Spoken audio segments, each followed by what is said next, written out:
وانشق البحار. Bismillahirrahmanirrahim. Alhamdulillah nahmaduhu wa nasta'inuhu wa nastaghfiruh wa na'udzu billahi min shururi anfusina wa min sayyiati a'malina.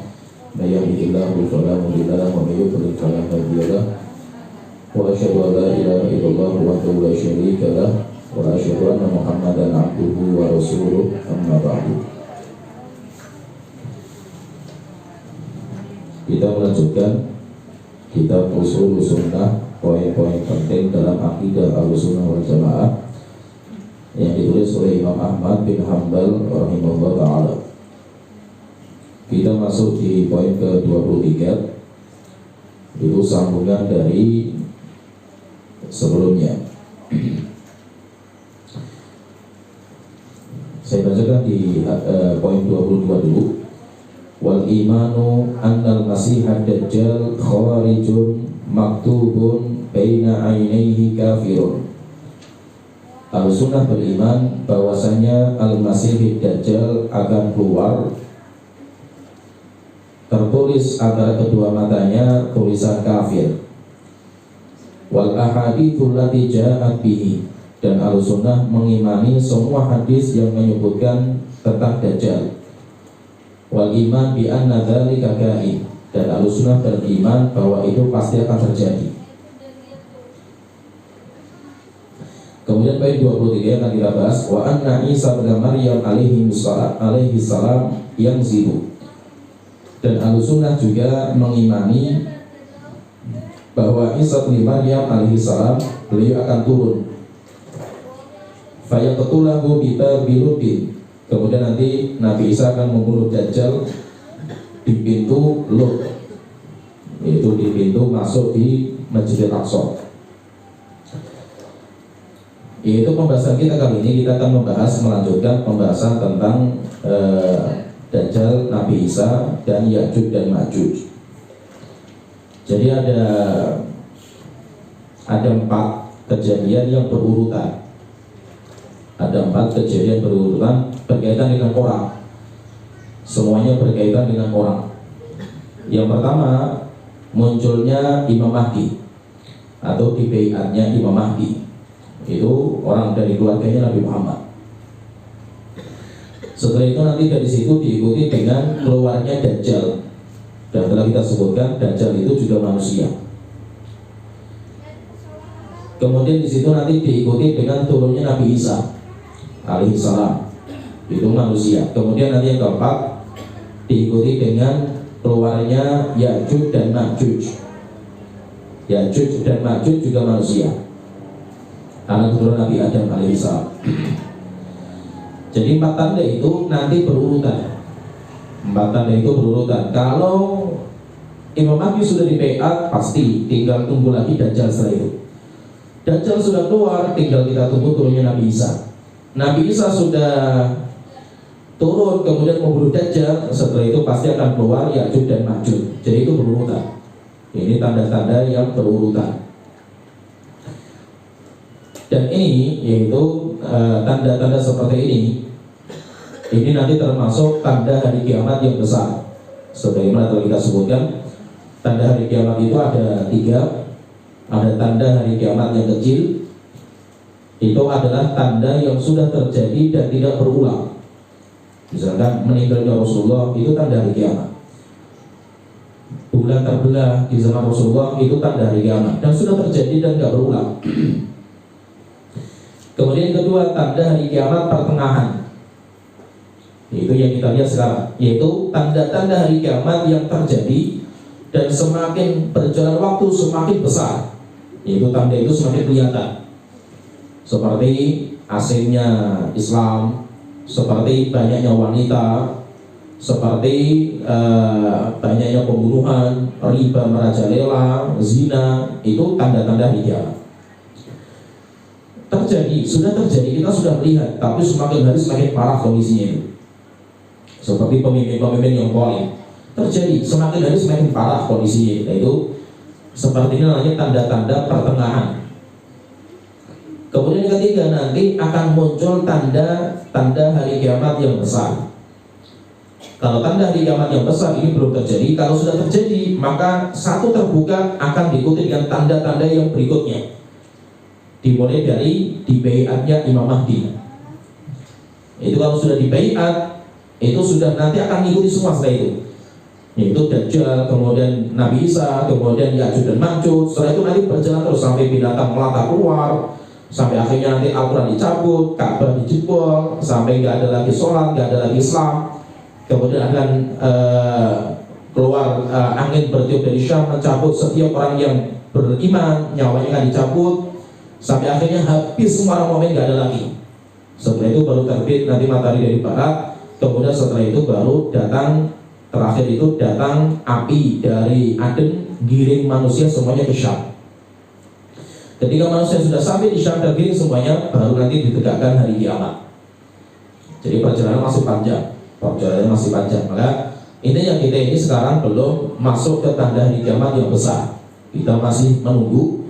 Tapi kalau kita lihat tanda-tandanya itu sudah sangat kelihatan. Yang kita bahas di sini, kita alhamdulillah sudah sedikit menyebutkan tentang Dajjal. Yaitu Dajjal itu sudah ada. Tetapi sekarang Dajjal itu dirantai sebuah pulau. Cuma pulaunya di mana wallahu a'lam secara pasti. Tetapi ada seorang sahabat yang pernah datang ke pulau itu dan melihatnya, yaitu sahabat namanya Tamim Ad-Dari. Kemudian Dajjal itu mengisyaratkan beberapa tanda akan keluarnya, seperti kebun kurma Baisan yang tidak berbuah, kemudian danau Tiberias yang airnya sudah mulai berkurang. Itu di antara tanda-tanda. Ininya berarti kalau tandanya itu sudah sangat kelihatan. Tetapi nanti semuanya kita katakan, semuanya itu nanti menunggu Imam Mahdi itu dibaiat.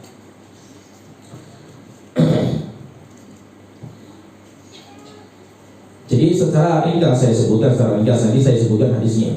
Saya bacakan hadisnya, tapi saya sebutkan secara ringkas dulu. Sejarah tentang perjalanan 4 tanda ini. Sampai akhirnya nanti, sampai terakhir Ya'juj dan Ma'juj. Nanti setelah Ya'juj dan Ma'juj itu bukan pembahasan kita, tapi kita bahas di fase sampai Ya'juj dan Ma'juj. Nanti kita bacakan hadisnya. Jadi intinya, sebelum nanti Imam Mahdi dibaiat, kaum muslimin itu akan merasakan kezaliman para penguasa yang sangat mengerikan. Dan itu tandanya seperti itu. Jadi Imam Mahdi itu akan dibaiat ketika kezaliman itu merajalela. Terus kondisi negeri itu hancur-hancuran lah, ya, parah dari segi pemimpin-pemimpin mereka yang rusak. Itu nanti semakin parah sampai kesabaran orang mukmin itu sudah sampai di puncak-puncaknya mereka lahir menghadapi pemimpin-pemimpin yang zalim. Hancurlah kondisi itu, negeri sudah dipenuhi dengan kezaliman, kerusakan. Sampai akhirnya terjadilah peperangan besar yang ada di Suriah atau di Syam. Terjadi peperangan di Syam besar-besaran. Nanti dalam peperangan itu kaum muslimin bergabung dengan Romawi. Jadi nanti ada 3 aliansi militer perang, itu nanti ada 3. Militer Islam, kemudian militer Romawi, kemudian militer Persia. Romawi Persia sudah nggak ada, tetapi gambarannya saja, yaitu kayak Romawi itu Kristen. Mereka punya militer sendiri. Kemudian ada selain Kristen, selain Islam, selain Yahudi, lah mereka nanti punya aliansi militer sendiri. Itu berarti orang-orang musyrik nanti bergabung mereka.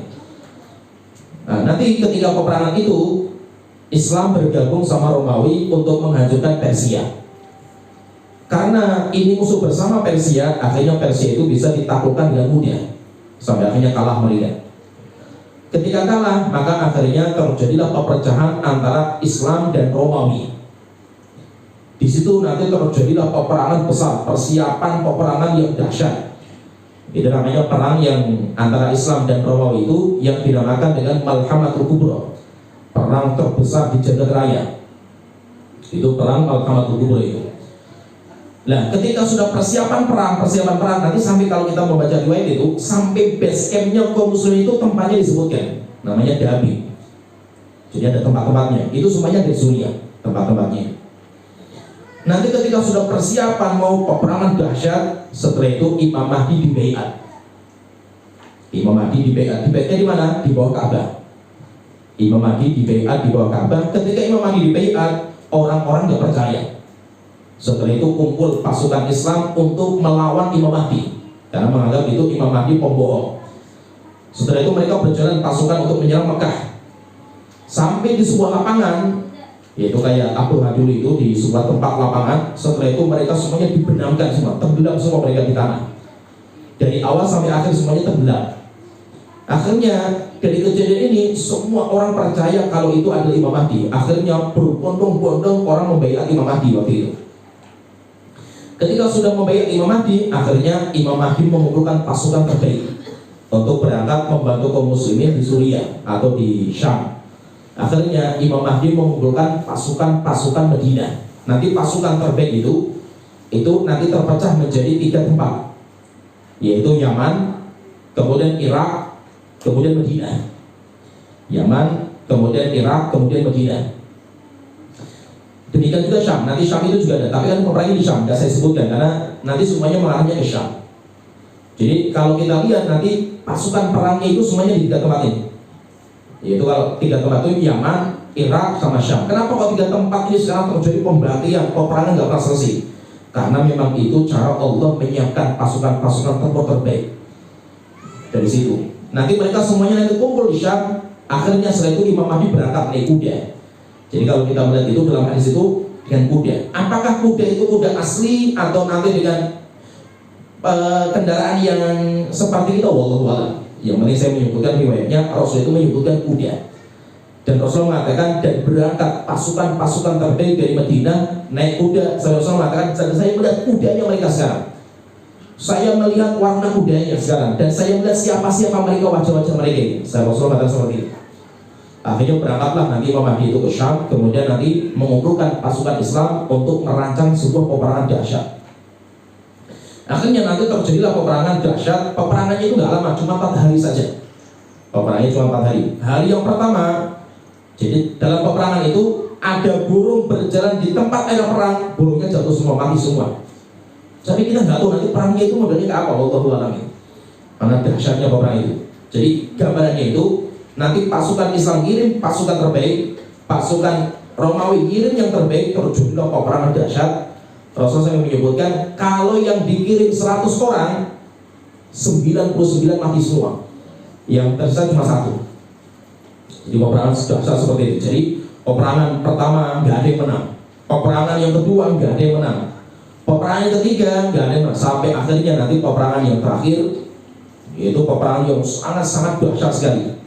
Itu akhirnya nanti kaum muslimin itu bisa mengalahkan mereka, mengalahkan Romawi. Dan Romawi saja sampai ada 80 bendera, dan setiap bendera itu ada pasukan besar di dalamnya. Jadi jumlahnya luar biasa nanti.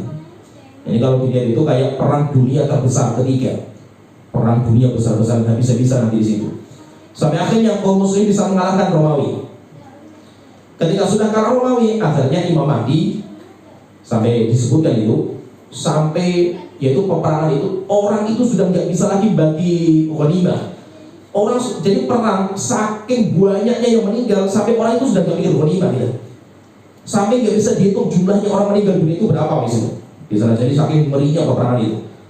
Ketika sudah menang, akhirnya pasukan Imam Mahdi berangkat ke jantungnya Eropa, Roma. Berangkat ke Roma sampai akhirnya ditaklukkan Roma tanpa peperangan dengan takbir. Setelah itu mereka berbondong-bondong masuk Islam dan nyerah mereka. Setelah itu ketika sampai di Roma, Imam Mahdi dan pasukannya mendengarkan kabar kalau Dajjal sudah keluar. Akhirnya langsung mereka pulang ke Syam untuk menjaga keluarga mereka. Tapi di tengah jalan mereka pulang, rupanya beritanya bohong, Dajjal belum keluar. Sampai mereka sampai di Syam, mereka sudah tinggal di Syam, baru akhirnya setelah itu Dajjal itu keluar. Ketika Dajjal keluar, maka Imam Mahdi tidak bisa apa-apa. Imam Mahdi hanya menjaga Syam. Itu bentengnya kaum muslimin di situ. Imam Mahdi tidak bisa apa-apa, karena Imam Mahdi tidak bisa melawan Dajjal. Yang bisa melawan Dajjal hanya Nabi Isa. Nanti Dajjal keluar, Dajjal nggak lama, cuma 40 hari. Dajjal mendatangi semua tempat kecuali Mekah dan Madinah. Sampai akhirnya hancur, nanti dihancurkan lagi sama Dajjal. Setelah itu Dajjal sudah mulai mendekat ke benteng jantungnya Imam Mahdi. Sampai ketika sudah hampir dekat sekali, yaitu sudah sampai mau terjadi peperangan antara Imam Mahdi dengan Dajjal. Setelah itu nanti Nabi Isa turun ketika subuh, turun di sayapnya malaikat. Setelah itu rapat, setelah subuh, rapat bagaimana membunuh Dajjal. Ketika Nabi Isa turun, Nabi Isa itu mengeluarkan bau keringat yang sangat wangi, dan radiusnya itu sampai 70 perjalanan, yaitu jaraknya itu jauh. Setiap orang kafir yang mencium bau wanginya Nabi Isa semuanya mati. Sampai akhirnya nanti Nabi Isa keluar, kemudian ketemu Dajjal Dajjal itu sudah mau masuk ke Masjidil Aqsa, sudah mau masuk ke dalamnya itu. Maka di sebuah pintu namanya pintu Lut, disitulah nanti Nabi Isa ketemu sama Dajjal. Akhirnya ketika sudah berhadapan, Nabi Isa kalau sudah berhadapan Dajjal itu meleleh kayak es yang dipanaskan, meleleh. Jadi dirinya Dajjal itu meleleh. Akhirnya setelah itu Nabi Isa bawa tombak, kemudian mengatakan, Dajjal, saya punya janji dari Tuhan saya untuk melempar satu tombak ini, gak akan meleset sekali lemparan. Akhirnya dilempar mengenai jantungnya Dajjal. Setelah itu Dajjal itu mati. Ketika Dajjal itu mati, akhirnya terjadi peperangan terakhir dengan kan tadi Roma Persia sudah hancur, Romawi sudah hancur, tinggal Yahudi. Setelah itu nanti ada peperangan dengan orang-orang Yahudi pengikutnya Dajjal, sering dinamakan dengan perang Armageddon. Perang namanya Armageddon. Di situ nanti orang Yahudi kita kejar sampai kayak tikus. Mereka sembunyi di bawah batu, di bawah pohon. Setelah itu nanti pohon dan batu mengatakan, wahai orang Muslim, di belakang saya ada orang Yahudi, bunuhlah mereka. Akhirnya mereka nanti kita bunuh. Ketika sudah bersih, setelah itu Allah mengatakan, sehingga sudah tidak ada lagi Persia gak ada, Romawi sudah gak ada, kemudian Yahudi gak ada, semua orang itu Muslim semua di sana. Setelah itu Allah mengatakan kepada Nabi Isa, wahai Isa, saya akan mengeluarkan hamba-hambaku yang tidak ada kekuatan bisa mengalahkan mereka. Terus bagaimana? Bawa semua pasukan kamu naik ke atas gunung. Akhirnya semuanya dikumpulkan, berangkat semuanya ke atas gunung. Setelah itu apa? Ya'juj dan Ma'juj keluar. Nabi Isa pun tidak bisa melawan. Sampai dikepung juga Nabi Isa. Sampai dikepung, sampai tidak bisa makan. Nabi Isa dan pasukannya itu kekeringan di atas gunung, tidak punya makanan. Saking mahalnya makanan itu, kalau mereka sampai disebutkan itu, jika seandainya mereka mau membeli kepala ekor kerbau dengan kepala ekor kerbau emas, mereka akan membeli. Saking nggak ada makanan itu, habis makanan itu. Kenapa? Karena bawahnya dikuasai sama Ya'juj dan Ma'juj, habis semua dimakan sama Ya'juj dan Ma'juj. Sampai ketika sudah habis, Ya'juj dan Ma'juj mengatakan, kami bunuh semua penduduk bumi. Setelah ini kita akan bunuh penduduk langit. Akhirnya melempar anak panah ke atas langit, kemudian turun anak panah itu bercucuran darah, berlumuran darah. Akhirnya mereka mengatakan, kami sudah bunuh semuanya, penduduk langit dan bumi sudah kita habiskan. Setelah itu nanti Nabi Isa itu berdoa supaya diturunkan belatung untuk mematikan mereka. Yang bisa mematikan mereka cuma belatung. Akhirnya Allah turunkan belatung, kemudian nempel di leher mereka, sampai akhirnya mereka semuanya mati. Setelah itu bumi dipenuhi dengan bau busuknya mereka. Akhirnya setelah itu Nabi Isa berdoa lagi, maka nanti Allah mengangkat jasad-jasad mereka. Ada riwayat, yaitu Allah menurunkan air hujan, semua jasadnya dibawa ke lautan. Ada yang mengatakan Allah menurunkan burung-burung besar kayak onta. Kemudian burungnya itu mengambil jasad-jasad mereka, kemudian dibuang di lautan. Setelah itu Nabi Isa turun. Ketika Nabi Isa turun, maka nanti Nabi Isa berangkat ke Madinah, tinggal di Madinah, sholat di sana bersama kaum muslimin, sampai akhirnya nanti Nabi Isa itu meninggal di Madinah. Setelah itu nanti kaum muslimin sholatkan Nabi Isa, kemudian sedikit riwayat dhaif dari ini. Setelah itu nanti Nabi Isa itu dikuburkan di sebelah kuburan Rasulullah SAW. Nah, berarti ini secara ringkas cerita tentang 4 kejadian itu, yaitu bagaimana nanti Imam Mahdi dibaiat, kemudian bagaimana keluarnya Dajjal, kemudian bagaimana Nabi Isa turun, kemudian yang keempat bagaimana Ya'juj dan Ma'juj itu mati. Ini secara ringkas, kalau kita ingin pelajari satu persatu panjang sekali. Nah, kita akan bacakan sebuah riwayat, saya bacakan. Walaupun riwayat ini nggak sedetail apa yang saya sampaikan, tapi ada beberapa yang penting, nanti perlu saya tambahkan riwayatnya ini. Intinya saya sebutkan sebelum saya baca riwayat ini. Jadi musuhnya Dajjal itu Nabi Isa. Nabi Isa itu nanti akan bermusuhan dengan Dajjal, akan berhadapan. Dan anehnya lagi itu, Nabi Isa dinamakan Al-Masih, Dajjal juga dinamakan Al-Masih. Sehingga dua orang ini, Nabi Isa dan Dajjal itu sama-sama musuhan nanti di hari kiamat, tanda-tandanya itu. Tapi semuanya dinamakan Al-Masih semua. Al-Masih Ibn Maryam, Al-Masih Dajjal kan itu. Berarti semuanya itu dinamakan Al-Masih. Bedanya apa? Kata para ulama, Kalau Dajjal itu dinamakan dengan Al-Masih karena mamsuhul ainil yumna, karena mata kanannya terusap. Jadi masaha yang saw itu mengusap.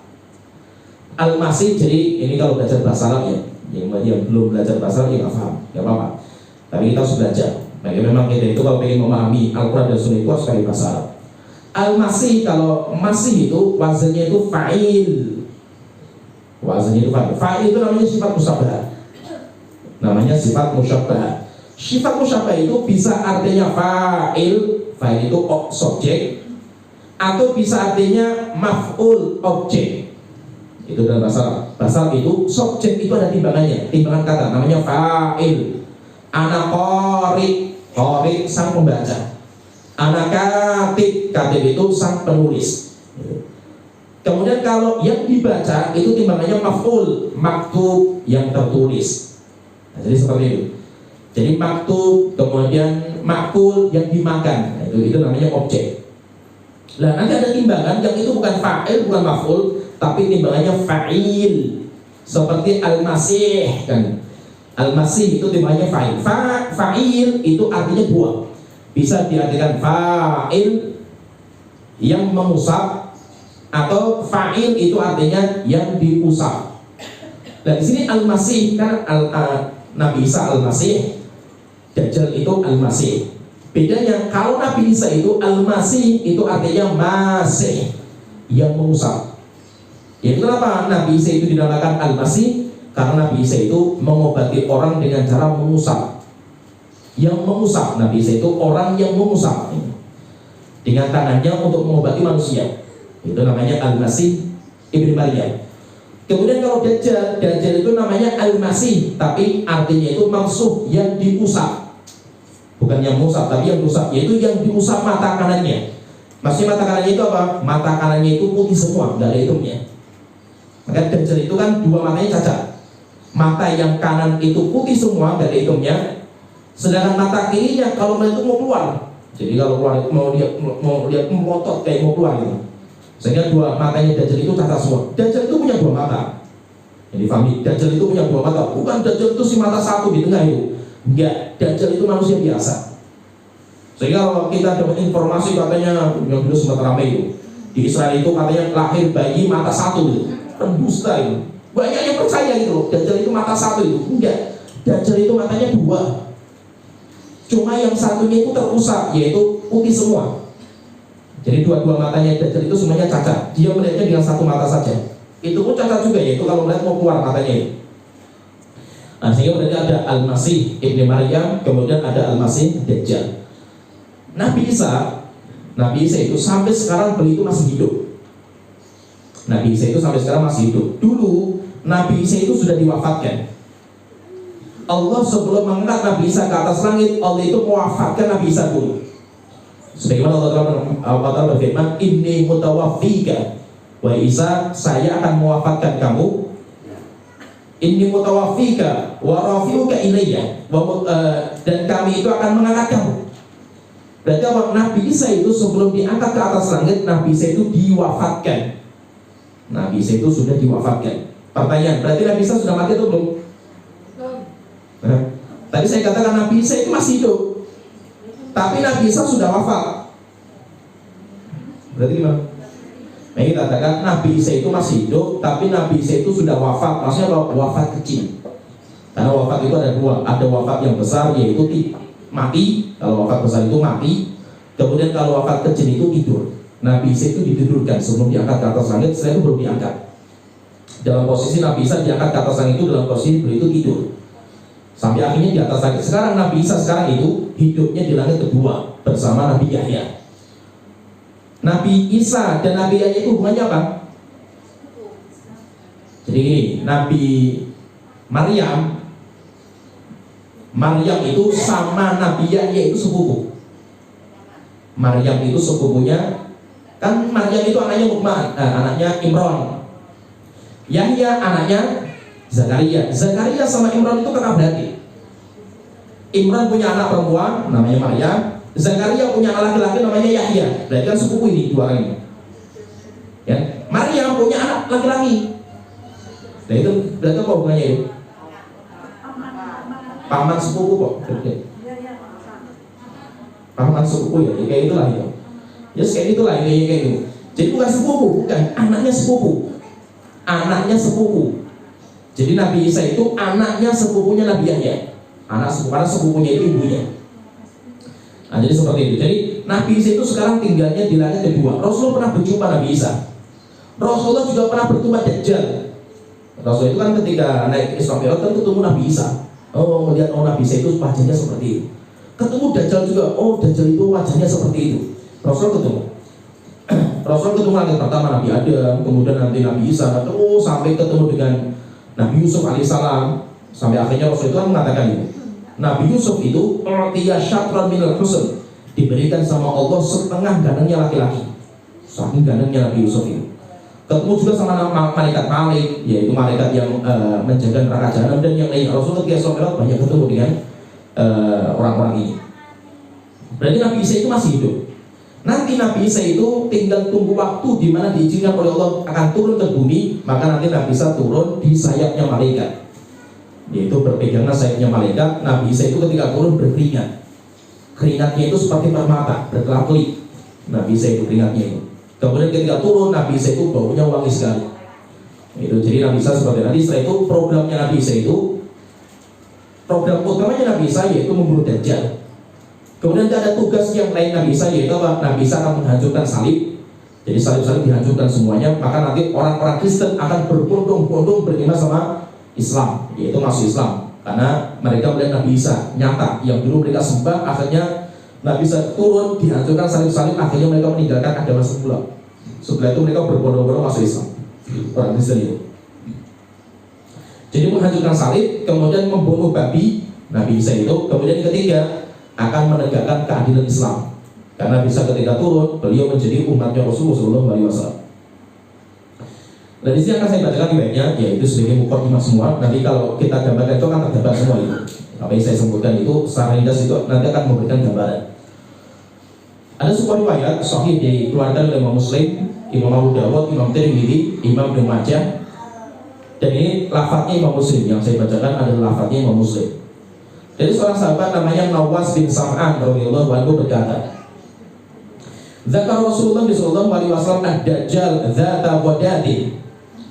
Rasulullah sallallahu alaihi wasallam itu pernah menyebutkan, menceritakan kepada kami kisahnya Dajjal. Fa khaffadha fihi wa rafa'a. Rasul itu saking semangatnya ngomong itu sampai Rasul terkadang naik. Intonasinya tinggi, intonasinya rendah, sampai terkadang Rasul naik ke atas mimbar, turun lagi. Yaitu kayak ibaratnya itu seorang pemimpin pasukan perang yang yaitu pasukan musuh itu sudah dekat sekali, sudah mau nyerang kita lah itu. Jadi sampai ngomongnya itu Rasul itu serius sekali itu. Hatta dhanannahu fi ta'ifatin nakhli. Sampai akhirnya kami mengira Dajjal itu sudah ada. Dan Dajjal itu sudah dekat sama kita, bersembunyi di kebun-kebun kurma di Madinah. Saking seriusnya Rasul itu bicara itu. Falamma ruhna ilaihi arafa dzalika fina. Ketika sudah selesai Rasul itu ceramah, kami keluar, langsung kami itu kejar Dajjal. Kami cari Dajjal itu di kebun-kebun kurma. Akhirnya Rasul tahu kita itu mencari Dajjal. Maka Rasul tanya sama kita, qala masya'alukum, kalian pada ngapain kesini itu? Qulna, maka kami bertanya, ya Rasulullah, dzakarta Dajjal wadatan. Kemarin kau menyebutkan Dajjal. Serius sekali itu, kayak seakan-akan Dajjal itu sudah mau berjumpa dengan kita sebentar lagi gitu. Akhirnya engkau ngangkat suara, engkau melirikan terus seperti itu. Hatta dhanannahu fi ta'ifatin nakhli. Sampai saya itu mengira Dajjal itu sekarang bersembunyi di kebun-kebun kurma. Ya akhirnya kami cari. Akhirnya Rasulullah mengatakan, "Ghairu Dajjal akhwafuni 'alaikum." Bukan Dajjal yang saya takutkan menimpa kalian. Kenapa? Karena para sahabat nggak mungkin berjumpa dengan Dajjal, nggak mungkin. Maka Rasulullah mengatakan, bukan Dajjal yang saya takutkan menimpa kalian. Iya khuruj wa ana fikum fa ana hajijuhu dunakum. Kalau seandainya Dajjal itu sekarang keluar, yang melawan Dajjal itu saya, bukan kalian. Yaitu nanti saya akan melawan Dajjal, bukan kalian yang melawan. Wa iya khuruj wa lastu fikum. Tapi Rasulullah mengatakan, kalau Dajjal keluar dan saya sudah gak ada, kalau saya masih ada, saya masih hidup, saya melawan Dajjal itu. Tapi kalau Dajjal itu keluar dan saya sudah gak ada, saya sudah meninggal, maka terus bagaimana? Famru'un hajijun nafsihi. Setiap orang hendaknya dia itu menjaga dirinya masing-masing. Seperti itu Rasulullah mengatakan, wallahu khalifati ala kulli muslim. Allah lah sebagai tempat saya bergantung, yaitu sebagai penjaga umatku nanti di hari kiamat, di akhir zaman. Allah lah yang menjadi yaitu Allah itu akan menjaga orang-orang muslim. Sebenarnya Rasulullah mengatakan, innahu syabun qatitun. Dajjal itu seorang pemuda, manusia, dia itu manusia biasa, muda, masih yang pemuda. Berarti orang Dajjal sejak zaman dulu sampai sekarang umurnya nggak berubah. Sehingga itu mudah bagi Allah Taala. Ashabul Kahfi ya, yang tinggal di gua 309 tahun itu jasadnya nggak berubah sama sekali. Memang secara normal namanya orang itu kan berubah dari muda jadi tua, nanti keriput, nanti setelah itu mati. Tapi bagi Allah nggak harus seperti semua. Dajjal itu terus seperti itu. Maka Rasulullah mengatakan innahu syabun, dia itu anak muda. Dajjal itu anak muda. Qatitun, rambutnya itu ikal, yaitu namanya itu ikal, rambutnya ikal. Nanti banyak sekali sifat Dajjal itu banyak sekali, tapi kita nggak bicarakan masalah Dajjal. Ainahu ta'ifatun, tafiyatun, matanya itu kayak, ya kita bukan, kali ini namanya Rasul itu korma, jadi bukan anggur, bijinya itu salah satu bijinya kuat. Mungkin kalau kita pun nggak terbayang. Coba kita gambarkan itu kayak makan jagung. Nah, jagung juga lihat jagung itu. Jagung itu kalau kita lihat bijinya itu kan rapi itu, nempel-nempelnya itu rapi. Nah, ada satu biji yang menonjol itu. Nah, itu matanya itu matanya itu menonjol sekali itu. Kalau memandang itu mau keluar itu. Apa namanya bahasa gitu? Mengelolot, apa namanya? Jadi kalau melihat itu, ya orang biasa, memang dia itu kalau lihat kayak gitu tuh, kayak melihat tajam kayak mau keluar matanya itu.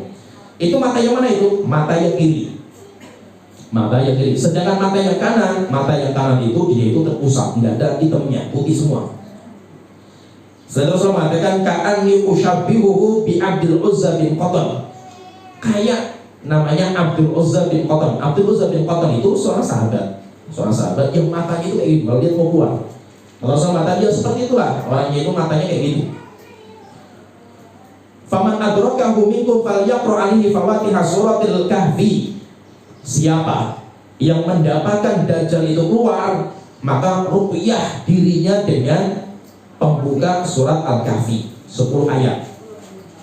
Itu dihafal.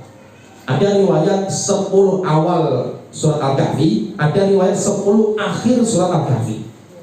Baca surat Al-Kahfi itu nanti ada 2. Kalau kita itu baca saja, maka kalau kita baca di hari Jumat, pahalanya besar. Pahalanya menghapuskan Jumat itu dengan Jumat berikutnya dosa. Kemudian nanti sinarnya akan diterangkan di hari kiamat. Kalau menghafalnya 10 ayat pertama atau terakhir, nanti dia itu akan dilindungi dari fitnahnya Dajjal. Yaitu kayak kita itu orang di ru'yah itu diganggu sama jin itu nggak bisa memasuki dirinya, nah seperti itu. Dajjal keluar membawa sebuah kayak istilahnya kayak mukjizat lah Nabi, tapi ini bukan mukjizat. Orang semuanya terberdaya. Terus bagaimana supaya kita nggak terberdaya? Kita bacakan surat Al-Kahfi. Innahu kharijun khullatan baina Syam wal Iraq. Dajjal itu nanti keluarnya di jalan antara Syam dan Irak. Jadi antara Syam dan Irak itu di tengah-tengah situ. Di mana itu dekatnya? Ya di Iran. Ya di Iran. Di dekat situ lah keluarnya Dajjal itu antara Syam dan Irak. Fa'atha yaminan wa'atha shimalan. Dari situ nanti Dajjal akan datang ke kanan itu, kanannya dan kirinya semuanya didatangi, kanan kiri semua dengan kecepatan yang sangat cepat sekali Dajjal itu. Setelah itu Rasulullah mengatakan, ya ibadallah fathbutu, wahai hamba Allah tegarlah kalian ketika Dajjal itu keluar. Qulna, maka kami bertanya, ya Rasulullah, wa ma labuthuhu fil ardi. Dajjal itu hidupnya di bumi berapa lama? Qala, maka Rasulullah mengatakan arba'una yauman, 40 hari. Yaumun kasanatin, wa yaumun kasyahrin, wa yaumun kajum'atin, wa sa'ir ayyamihi ka ayyamikum. Hari pertama lamanya setahun. Hari kedua lamanya 1 bulan. Hari yang ketiga 1 Jumat, 1 pekan. Hari yang keempat seperti hari-hari biasa. Jadi hari pertama itu panjangnya kayak setahun. Langsung para sahabat itu mikirnya sholat. Menuju apa? Mereka pikirkan sholat. Maka akhirnya para sahabat bertanya, qulna ya Rasulullah, fadzalika al-yaumul ladzi kasanatin. Kalau hari pertama panjangnya itu setahun, atakfina fihi sholatu yaumin boleh nggak kami itu sholatnya cuma sekali, sehari, kayak sholat subuh, duhur, asar, maghrib, isya saja itu? Maka Rasulullah mengatakan, lah, tidak cukup. Terus mereka caranya, dulu lahu qadrahu, kalian perkirakan. Maksudnya di sini apa? Maksudnya itu satu hari panjangnya setahun itu hakiki. Maksudnya hakiki. Jadi gini, itu bukan perasaan kita ya.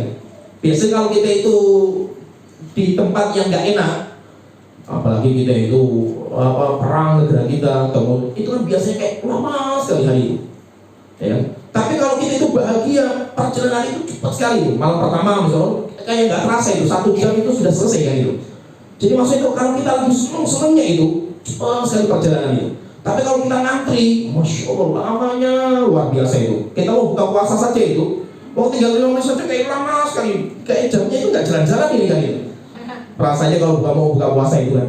Nah itu maksudnya apakah satu hari seperti setahun itu perasaan kita itu? Bukan. Ya, maksudnya kalau kita lihat jam itu jamnya muter itu matahari masih di timur gitu. Ya paham ya, ini nyata. Sehingga kata Rasul itu perkirakan sholat subuhnya biasanya jam berapa ya? Kalau sholat subuhnya biasanya jam 5, ya sudah jam 5 sholat. Walaupun matahari masih di timur. Duhur jam berapa? Jam 12 sholat, ya sholat. Walaupun matahari masih di timur. Besoknya matahari masih di timur lagi terus sampai setahun lebih itu. Yaitu matahari itu 24 jamnya itu sampai setahun perjalanannya. Maka Rasul mengatakan perkirakan. Qulna, akhirnya kami bertanya, ya Rasulullah, wa ma isra'uhu fil ardi? Kecepatannya Dajjal itu kayak apa? Kok cuma 40 hari, kecepatannya kayak apa? Maka Rasulullah mengatakan kal ghaithi istadabarhu ar-rihu. Kecepatan Dajjal itu seperti air hujan yang dibawa sama angin, yaitu kayak angin bertiup. Kecepatannya itu seperti angin yang bertiup dengan kencang sekali, cepat sekali. Kecepatannya langsung datang ke sana, sampai nanti semua bumi itu didatangi sama Dajjal dalam kurun waktu 40 hari. Fayati alal qaumi fayad'uhum. Dajjal datang kepada sebuah kaum dan mengajak mereka, mendakwai mereka supaya beriman kepada Dajjal, bahwasanya Dajjal itu Tuhan. Fayu'minuna bihi. Akhirnya mereka beriman sama Dajjal. Fayastajibuna lahu. Dan mereka memenuhi panggilan Dajjal. Fayamuru sama'a fatumtir. Ketika mereka beriman sama Dajjal, langsung Dajjal mengatakan, wahai langit, keluarkan air hujan. Langsung langit keluar air hujan. Wal ardu fatunbit. Dajjal memerintahkan kepada tanah untuk mengeluarkan pohon-pohonan, langsung keluar pohon-pohon langsung besar. Fataruhu alaihim sarihatuhum aqwalu makana dhurran.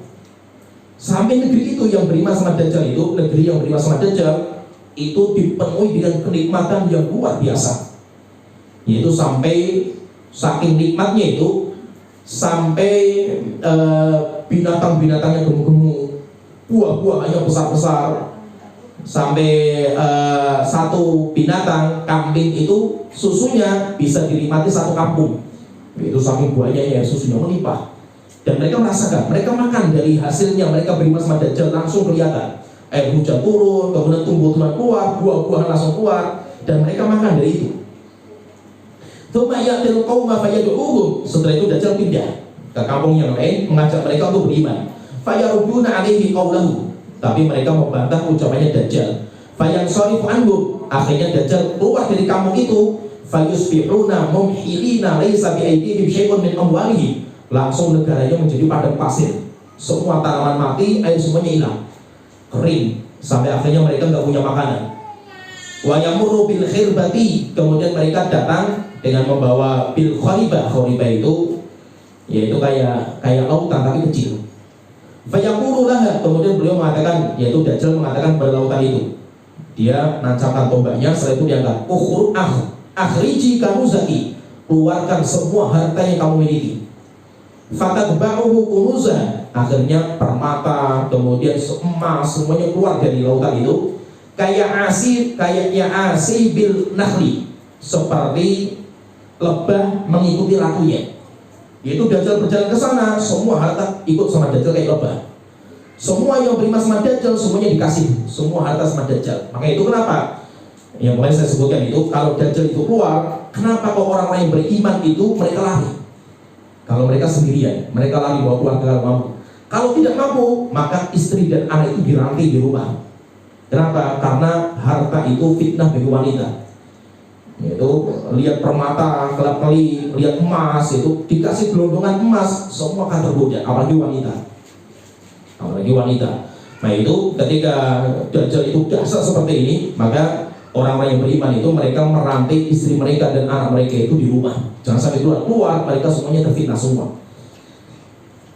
Tsumma yad'u rajulan mumtali'an syaban. Setelah itu Dajjal itu ketemu dengan seorang pemuda. Jadi ada orang pemuda yang dia itu wajahnya itu berseri-seri wajahnya itu. Ditangkap sama pasukan Dajjal, mau dibunuh sama mereka, kemudian mereka malah jangan sampai kita bawa ke Tuhan kita, yaitu Dajjal. Akhirnya dibawa ke Dajjal, kemudian diminta untuk beriman. Dia tidak mau beriman.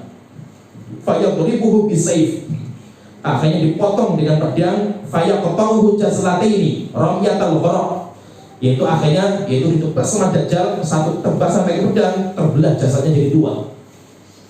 Tumayyya dulu, kemudian setelah itu Dajjal itu memanggil, "Wahai fulan, berdiri." Padahal jasadnya sudah terbelah. Fayuqbil wa yatahallal wajhu, kemudian dia berdiri, kumpul lagi jasadnya, kemudian berseri-seri wajahnya, yadhak, dalam kondisi dia tertawa.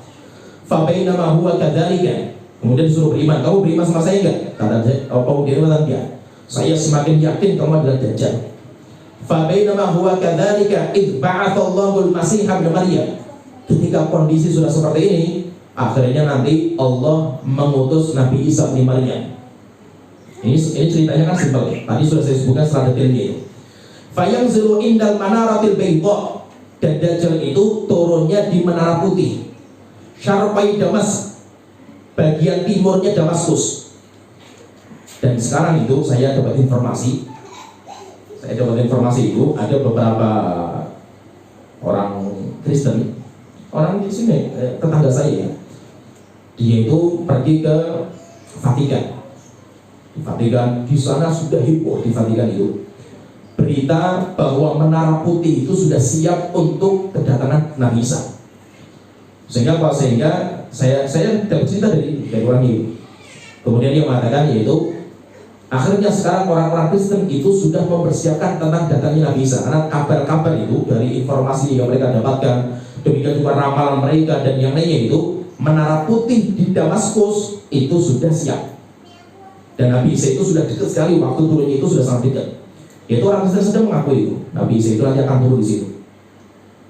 Yaitu Nabi Isa itu nanti akan turun di menara putih di timurnya Damaskus.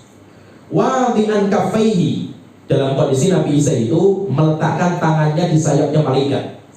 Yaitu turunnya itu di bawah sayapnya malaikat.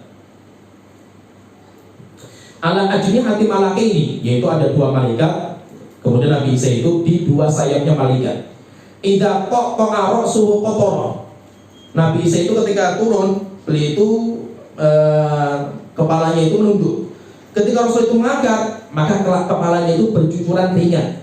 Yaitu keringatnya itu bercucuran. Rasul mengatakan wa idza jadi Nabi Isa itu menundukkan kepala. Ketika Nabi Isa menaikkan kepalanya, wa idza rafa'u tahaddara minhu juman.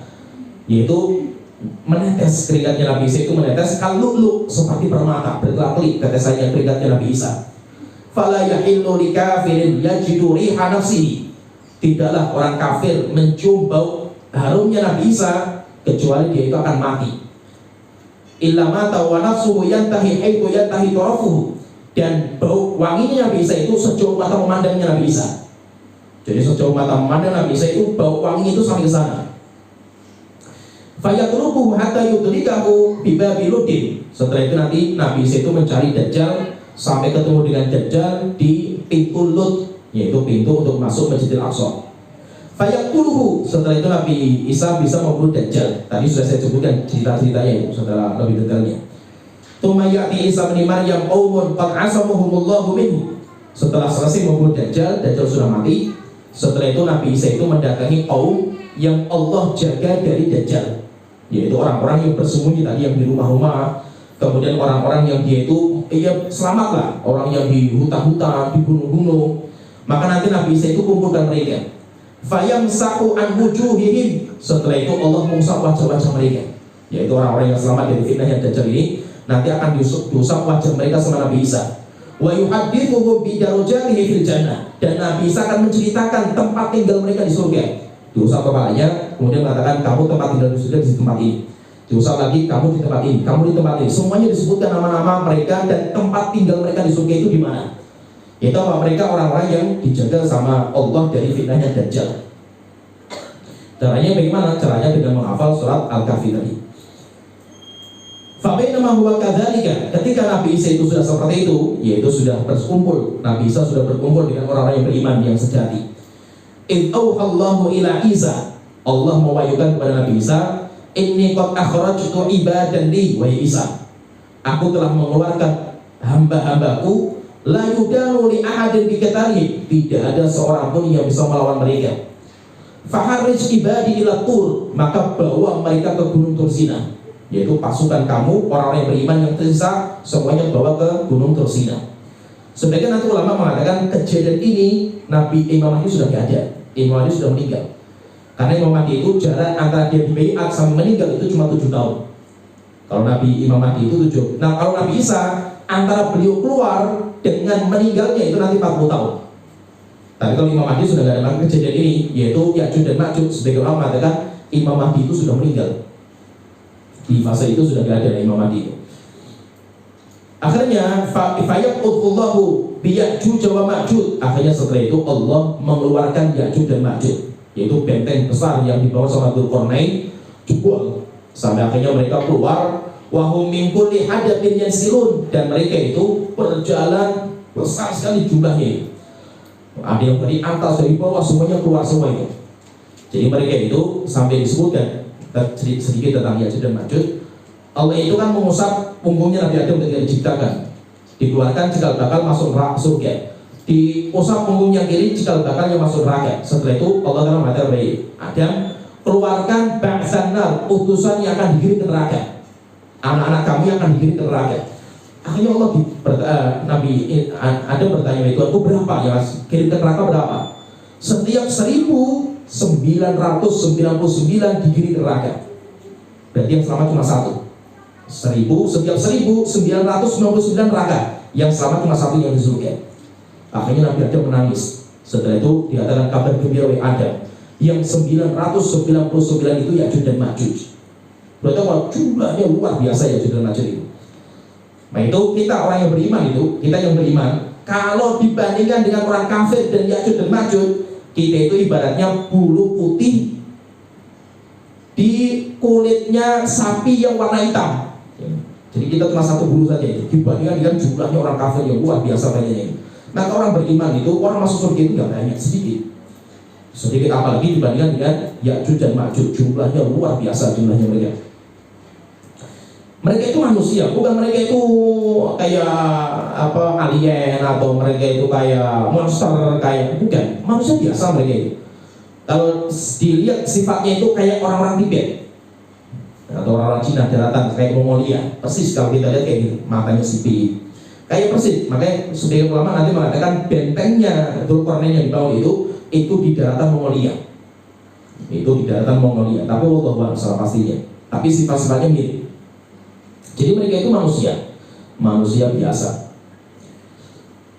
Fayamuru awailuhum ala buhairatin tobariyah. Maka yang pertama yaitu mereka jualan kehausan, mereka minum dari danau Tiberias yang dulu pernah saya sebutkan kan.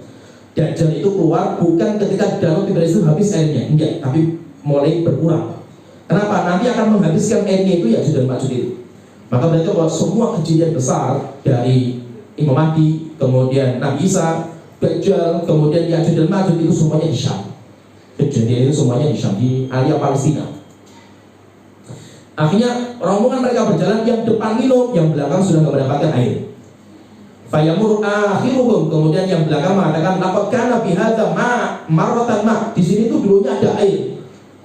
Kok sudah habis? Akhirnya sudah dihabiskan sama yang depan.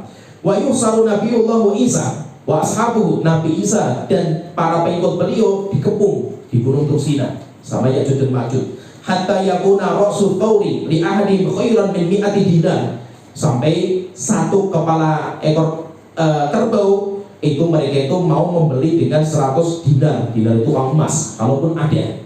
Tapi apa makanan nggak ada, makanan itu nggak ada. fayarqubun nabiyullah Isa wa ashabuhu fayursilullahu alaihim an-naghaf.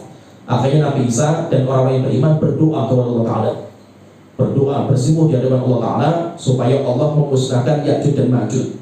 Fayursilullahu alaihim an-naghaf fi riqabihim. Setelah itu Allah menurunkan belatung singgat yang menempel di leher-leher mereka. Fayusbihuna farha kamauti nafsin wahidin. Akhirnya langsung mereka itu mati semua dalam satu kejap. Jadi matinya itu gak 1, 2, 3, enggak, langsung mati semua mereka itu. Jatuh semuanya, kemudian mereka itu mati semuanya dan jadi bangkit. Tumayah itu Nabi Yullah Isa washabu ilallah. Setelah itu Nabi Isa turun mendapatkan bumi sudah dipenuhi dengan bangkit-bangkit mereka. Akhirnya fayursilullahu tayran ka'anakil bukti. Allah menurunkan burung-burung yang besarnya seperti unta-unta, fatahmiluhum fatatrahum haitsu sya'allah. Kemudian burung-burung itu mengambil semua jasad-jasadnya Ya'juj dan Ma'juj, kemudian dibuang sama burung-burung itu. Di tempat mana? Wallahu a'lam, sesuai dengan apa yang Allah kehendaki. Ketika sudah bersih, yaitu jasadnya Ya'juj dan Ma'juj semuanya sudah nggak ada, tsumma yursilullahu mataran. Setelah itu Allah menurunkan air hujan. La yakun minhu baitu madarin wala wabarin. Tidak ada di bumi itu rumah, baik rumah dari kayu, dari batu, semua kecuali dibersihkan dari air hujan itu. Fayaghsilul ardu hatta yatrukaha kazzalafah. Kemudian bumi itu dibersihkan dengan air hujan itu dari bangkit-bangkit tadi Ya'juj dan Ma'juj yang kotor-kotor yang tersisa sampai benar-benar bersih putih bumi itu. Tsumma yuqalu lil ardi, kemudian dikatakan pada bumi, in unbuti samrataki, keluarkan semua buah-buahan kalian, yaitu buah-buahan di bumi. Warudi barokataki, dan kembalikan barokah tanah kalian. Fayawma idzin ta'kul isabatu minar ruman. Setelah itu keluar buah-buahan, tumbuh-tumbuhan, kemudian dimakan sama Nabi Isa dan pasukannya. Dan itu air yang barokah, air yang Allah turunkan itu sangat barokah, sehingga pohon-pohon yang keluar itu besar-besar sampai rumah itu apa rumah itu? Delima. Sampai satu buah delima itu bisa dimakan oleh beberapa orang, rombongan orang, saking besarnya buah itu. Yaitu fayubarik fil rahli hatta annal hatta minal ibil la takfil fi aminan nas. Sampai satu onta itu bisa dimakan oleh satu kota, yaitu susunya itu bisa diminum oleh satu kota. Wal liqhatu minal baqari la takfil al qabilata minan nas. Sapi susunya itu, satu sapi itu bisa diminum oleh satu kampung. Wal liqhatu minal ghanami la takfi al fakhr minan nas. Sedangkan kambing bisa dimakan satu RT. Yaitu susunya itu bisa diperas dan semuanya bisa minum satu RT itu dengan kambing satu itu. Fa bainama hum kadzalika, ketika mereka sudah seperti ini, ibba'atsallahu rihan thayyibatan. Allah mengutus angin yang dingin, angin yang bersih. Nanti arahnya dari Syam. Fata'khudhuhum tahta abaqihim. Kemudian angin itu masuk di bawah ketiak mereka. Fatubbatu ruhu kullu mu'minin wa kullu muslimatin. Maka roh setiap orang mukmin dan muslim semuanya dicabut, hatta walaupun dia itu masuk dibuang, semuanya dikejar sama angin ini. Wa yabqa syirarun nasi yataharujuna fiha taharujul humur. Yang tersisa hanya orang-orang yang paling jelek di muka bumi, yang mana jeleknya mereka itu seperti keledi, yaitu karakter mereka itu seperti keledi. Fa alaihim taqumu sa'ah, dan untuk mereka lah nanti hari kiamat itu dibangkitkan. Yaitu nanti dibangkitkan manusia-manusia yang tidak punya keimanan sedikit pun. Nah, jadi ini kalau kita lihat di sini, ini cerita lebih detail lagi tentang Nabi Isa, Dajjal, kemudian Ya'juj dan Ma'juj. Ini semuanya tanda-tanda di kiamat, tanda-tanda yang besar. Kalau ini sudah bermunculan, nanti akan diikuti dengan tanda yang berikutnya, terus bertubi-tubi sampai akhirnya nanti ada tanda terakhir. Tanda terakhir itu bukan terbit matahari dari barat, bukan. Tanda terakhir itu adalah api yang keluar dari kota Aden, kemudian menggiring semua orang untuk berkumpul di Syam. Ketika sudah berkumpul semuanya, baru nanti ditegakkan hari kiamat itu di Syam. Ditegakkan nanti, setelah itu baru nanti manusia akan dibangkitkan lagi dari Syam. Ya, sampai sini pembahasan kita alhamdulillah selesai tentang cerita-cerita di akhir zaman. Nanti insya Allah pertemuan berikutnya kita masuk di pembahasan lain, masalah iman. Iman itu ucapan dan perbuatan bertambah dan berkurang. Nanti insya Allah kita bahas di pertemuan berikutnya. Ya, sebenarnya sini waktu dawana, alhamdulillah, subhanallah wa bihamdihi asyhadu an la ilaha illa anta astaghfiruka wa atubu ilaik.